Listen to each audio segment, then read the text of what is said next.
If you're anything like me, you're not getting any younger, so you often find yourself looking for a mechanical advantage when lifting heavy pieces of steel. That's why I bought this magnetic lifter from VEVOR. I've already had a hernia repaired once and I really don't want to have to do it again. With 300 kilograms of lifting capacity, that's the equivalent of 660 bald eagles or 1,320 half-pound cheeseburgers. Activating the N42 neodymium magnets is as easy as locking the handle into the left position. Simply press the thumb safety and turn the lever back to the right to safely release your load.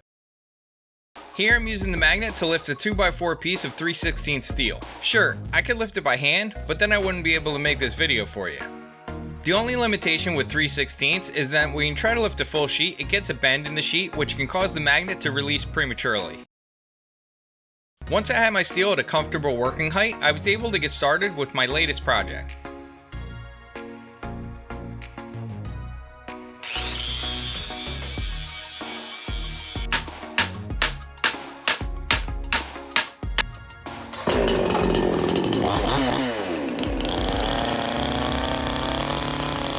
No piece of steel is too small, so head over to VEVOR.com, pick yourself up one of these magnetic lifters, and tell them Mike from Lucid sent you. That won't help you at all with a discount, but the code SAVEMORE5 will get you 5% off your order. Check out the description below for a direct link, and I'll see you in the next one.